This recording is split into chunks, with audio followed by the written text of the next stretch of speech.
Hello, I'm Ed Keller and my channel recently passed a milestone, 555 subscribers. Woohoo!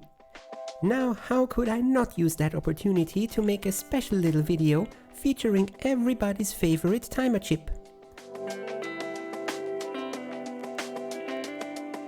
I'm putting this into the tidbits category, and since I need to brush up on some of my basic electronic circuit knowledge, I have a perfect win-win.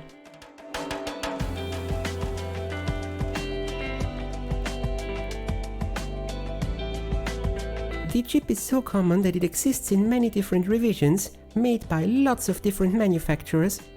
They usually are all pin and functionally compatible with each other.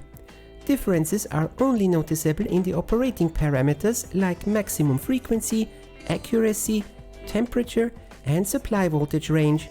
But for a bit of poking and prodding, any model should do in case you want to tag along.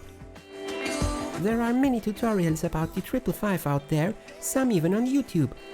I link the ones that helped me in the description. I first print out a datasheet. In this case it's from Texas Instruments. The internal workings of the 555 is supposed to have a set of three 5 kilo ohm resistors between VCC and ground to derive reference voltages 1/3 and 2/3 of the supply voltage. Let's find out if that is true. Probing across VCC and ground. Close enough. 14 odd kilo ohms. We can also see 5 and 10 kilo ohms between the voltage control pin and the supply pins. Checks out. The 555 timer has three main modes of operation: astable, monostable, and bistable. Let's test them out. I sketch out the three different basic circuits in KiCad for better visibility and presentation. And make a hard copy on my plotter. Oops! Eventually I'll need to add some markers where the paper should go.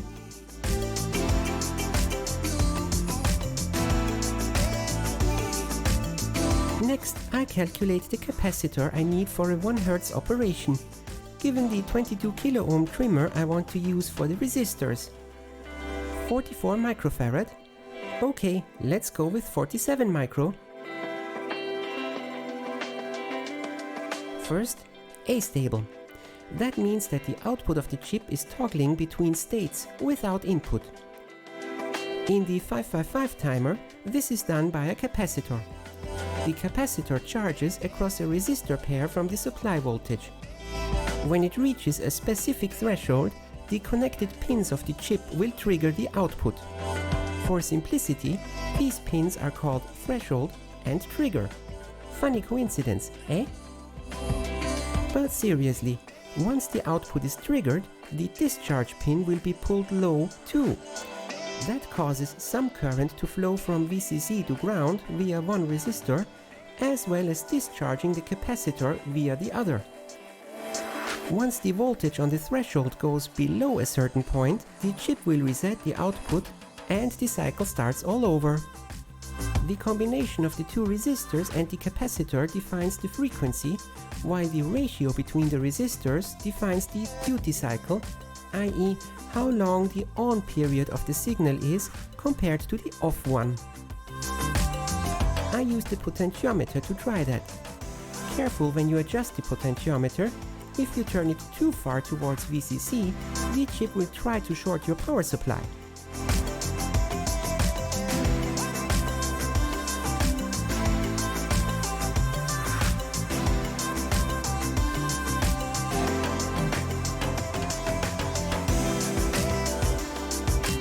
Second, monostable.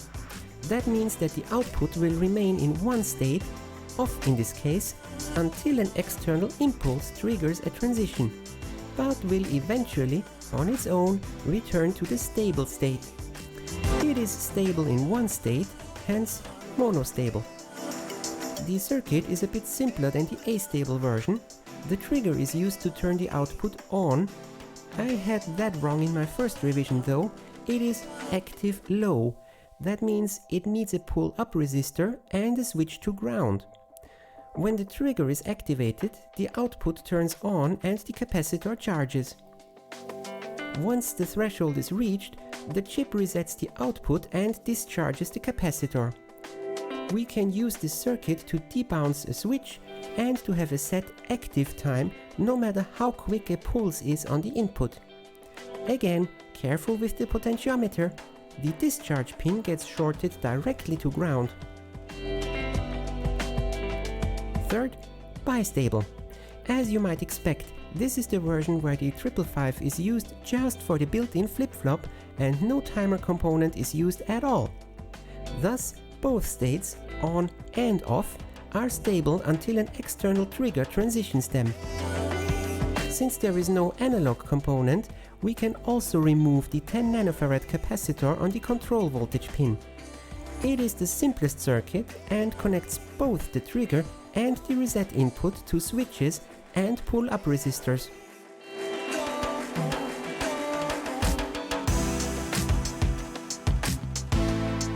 After fixing my circuits in KiCad, I plotted a new version, and I am now a bit more up to speed with the 555.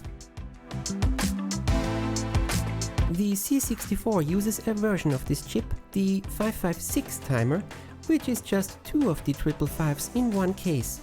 They form a monostable circuit, and one is used to provide the power on reset pulse, while the other is to make sure that the non-maskable interrupt line gets a clean signal when the restore key is pressed. It's chip U20 over here, in case you're looking for it.